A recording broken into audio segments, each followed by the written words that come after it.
যেই দেশের চা স্টলগুলোতে রাজনীতি নিয়ে তুমুল বিতর্ক হয় সেই দেশের শীর্ষ বিদ্যাপীঠগুলো বলতেছে যে তারা ছাত্র রাজনীতি চায় না। আচ্ছা, মেধাবীরা যদি রাজনীতি না করে, যদি মূর্খরাই রাজনীতি করে, তাহলে আসলে আর দেশের উন্নতি বা রাজনৈতিক পরিবেশ কি করে উন্নতি ঘটবে? রাজনীতি তো মেধাবীদের করার কথা, তাই না? দেশের শীর্ষ বিদ্যাপীঠগুলোতে যেই সমস্ত ছেলেমেয়েরা পড়াশোনা করে তারা সবচেয়ে বেশি মেধাবী, আমাদের দেশের মেধাবী সন্তান। তো এই মেধাবী সন্তানরা যদি পলিটিক্স না করে তাইলে তারা করবে কি?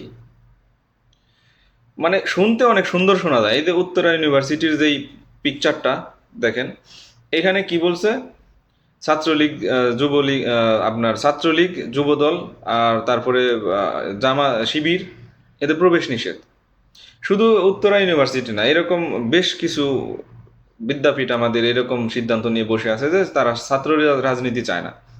তো জিনিসটা শুনতে অনেক সুন্দর শোনা যায় যে ছাত্ররা পড়াশোনা করতে চায়, তারা রাজনীতির সাথে যাইতে চায় না, মিছিল মিটিং কোনো কিছুতে জড়াইবে না, ক্যাম্পাস নিরাপদ থাকবে, ক্যাম্পাস পড়াশোনার জন্য পড়াশোনার পরিবেশ চালু থাকবে।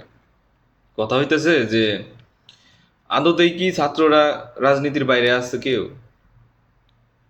যদি রাজনীতির বাইরে না থাকে তাহলে ক্যাম্পাসে রাজনীতি করলে সমস্যা কোথায়?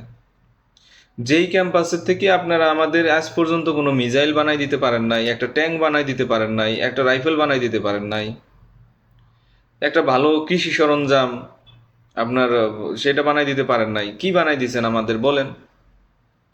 তাহলে আপনারা রাজনীতিও করবেন না, কোনো কিছু তৈরিও করবেন না, আমাদের সব কিছু বিদেশ থেকেই আনতে হবে। আবার আপনারা পড়াশোনা করে যখন ব্রেন ট্রেন একটু ভালো হবে, কিছুটা ডেভেলপ হবেন, তখন আপনারা আবার বিদেশে চলে যাবেন, আর বিদেশ থেকে আমরা প্রযুক্তি কিনে আনবো।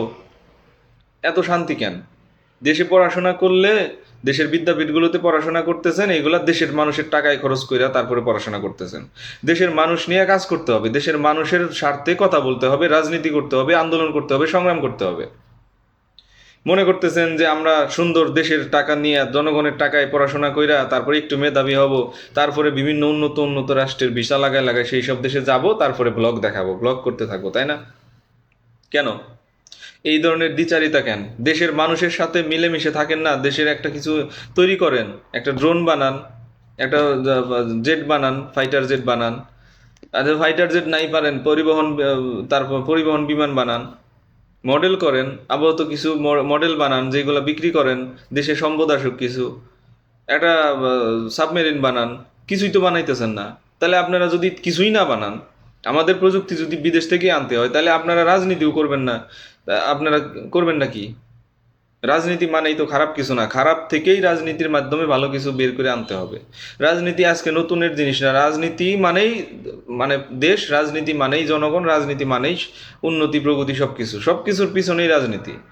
ওই যে নবনীতার একটা বয়ান ছিল না, যে সব কিছুর পেছনেই কি রাজনীতি নাকি, এরকম।